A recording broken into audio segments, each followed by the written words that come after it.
Assalamualaikum warahmatullahi wabarakatuh. Kepada yang terhormat Bapak Ibu dosen penguji uji kinerja pada PPK Transformasi Pendidikan Agama Islam tahun 2025. Perkenalkan, saya Sumarti, mahasiswa PPK Pendidikan Agama Islam tahap 3 tahun 2025 dengan nomor induk mahasiswa 2511116046. Pada hari ini, Jumat, tanggal 10 Oktober tahun 2025, saya akan melaksanakan uji kinerja di Sekolah SMP Islam Nusantara 1 Bangunrejo kelas 7 dengan materi meneladan nama dan sifat Allah untuk kebaikan hidup. Terima kasih dan selamat menyaksikan. Wassalamualaikum warahmatullahi wabarakatuh.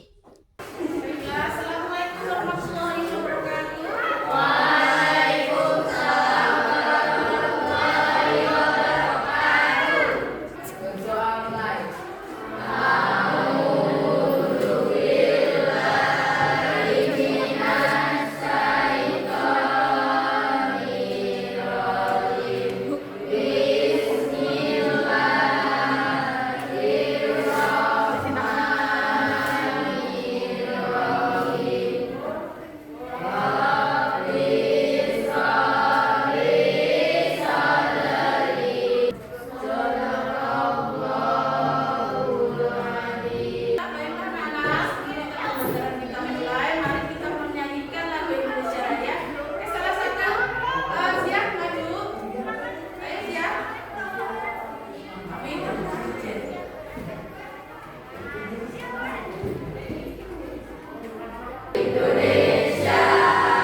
Tinggalkan orang-orang yang menyalahartikan nama-namanya, mereka kelak akan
baik dan baik oleh agama. Kemudian berperilaku jujur, perkataan dan perbuatan. Kemudian teliti dalam belajar, mengerjakan soal-soal dalam menjalani aktivitas sehari-hari. Jadi kalau kita sudah belajar nih ya, kita nggak boleh bohong ya. Kemudian senantiasa mendengarkan perintah dan nasihat bapak dan ibu guru, menjadi pendengar yang baik serta memiliki pandangan ke depan sehingga kita secara bertahap bisa mewujudkan cita-cita yang dikehendaki. Refleksi diri kita yaitu kita tanya, apakah kita sudah rajin seperti meneladani sifat al-ali? Yang pertama. Yang kedua, apakah aku sudah teliti dan hati-hati seperti meneladani al-khabir? Sudah teliti belum? Kalau sudah, alhamdulillah. Kalau untuk yang masih ceroboh, besok harus teliti ya. Teliti itu. Apakah kalian sudah menjaga ucapan karena Allah itu maha mendengar? Kalau belum, besoknya lagi atau mulai hari ini, karena kita sudah tahu Allah itu maha mendengar. Jadi ucapan kita juga harus kita jaga. Yang terakhir, apakah aku sudah mengintrospeksi diri karena Allah maha melihat? Sudah kan? Alhamdulillah. Kalau sudah, kita alhamdulillah ya, karena setelah kita belajar kita jadi tahu. Yang tadinya kita nggak tahu jadi tahu. Jadi ada perbedaannya kalau orang yang sudah tahu dengan yang belum tahu, itu beda ya. Kalau sudah tahu kayak gitu aja, itu namanya tidak mengamalkan ilmu yang tadi kita pelajari. Untuk kesimpulan hari ini, hendaknya kita mengamalkan pembelajaran yang sudah kita pelajari. Yang tadinya suka berbohong, besok jadi jujur. Yang tadinya nggak ada orang, ambil saja. Misalnya aku mencuri atau apa itu, kita harus tahu karena Allah itu maha melihat. Baiklah anak-anak, setelah kita belajar tentang Asmaul Husna, Asmaul Husna itu penting untuk ditanamkan di hati kita, ya. Karena Allah maha melihat, maha mendengar, maha teliti, maha mengetahui. Coba kalau kita tanamkan dalam hati mulai hari ini, kayaknya sampai ke depan itu Indonesia juga akan baik. Baiknya gimana Bu? Karena apa? Ketika nanti kalian dewasa, kalian dari kecil sudah mempelajari ilmu seperti ini, kemudian sudah diterapkan dalam sehari-hari. Saya yakin di Indonesia sekarang kan marak dengan korupsi ya, korupsi. Saya yakin berapa tahun ke depan Indonesia kayaknya nggak akan jadi negara korupsi. Karena apa? Korupsi juga Allah yang tahu ya kak. Allah itu maha tahu. Jadi ketika kita sudah tahu, tolong diamalkan. Oke? Oke, ada yang mau bertanya? Sudah jelas?